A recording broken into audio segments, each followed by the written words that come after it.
ఏందిరా బాహుబలి లేక సింత చెట్టు ఎత్తుతున్నాడు అనుకుంటున్నావా? కాదు. ఆల్ ఈజ్ వెల్ నేచర్ అండి. నేచర్ బావుంటేనే మనం బావుంటాం. ఇది మా ఫ్రెండ్ వాళ్ళ దొడ్డి అండి. మా ఫ్రెండ్ వాళ్ళ దొడ్డి దగ్గరికి వచ్చాము టుడే. కానీ ఇక్కడ చింత చెట్లున్నాయి. ఎంత హైట్ ఉన్నాయంటే అంత హైట్ ఉన్నాయి చింత చెట్లు. ఈ చింత చెట్లను చూస్తుంటే పైకి కండ్లు తిరుగుతున్నాయి. అంత పెద్దగున్నాయి చింత చెట్లు.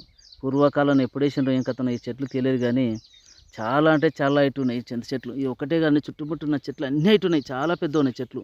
ఈ చెట్ల వలన వాతావరణం వలన కింద ఏ మాత్రం ఎండ పడకుండా మొత్తం నీడనే ఉంది. చల్లగుందండి వాతావరణం. ఇక్కడ సమస్యలతోని ఉన్న మనిషి గిట్ట వస్తే వాతావరణం మాత్రం బాగా ఆస్వాదిస్తాడు. ఆ సమస్యలు మర్చిపోతాడు. ఇక్కడ చూడండి కోతి మమ్మల్ని గమనిస్తుంది. ఈ బిడ్డలు ఎవరు నాయనా నా ప్లేస్‌ని ఆక్రమించిండ్రు అన్నట్టుగా చూస్తుంది అది. కానీ ఈరోజైతే మస్తు హ్యాపీ అయింది. ఎందుకంటే ఈ చింత చెట్లు, ఈ వాతావరణం మనసుకు చాలా హాయిగా ఉన్నాయండి. చాలా అంటే చాలా హాయిగుంది. ఇక్కడ ఒకప్పుడు గుడిసెలు వేసుకొని ఎద్దులను, బర్రెలను, పొడేండ్లను, కోళ్ళను సాకేవాళ్ళండి. ఇప్పుడైతే సాకుతలేరు గానీ ఒకప్పుడు సాకేవాళ్ళు. కానీ ఈ పూర్వకాలంలో ఎప్పుడేసినో ఈ చెట్లు. ఇటువంటి చెట్లయితే ఎక్కడ చూడలేదండి నేనైతే. ఎంత హైటున్న చెట్లు, ఎంత పెద్ద చింత చెట్లు. ఇక్కడ చూడండి నేను మాను పట్టుకున్న మాను నాకు అంతలేదు. అంత పెద్దగుంది చెట్టు. అంత పెద్దగుంది.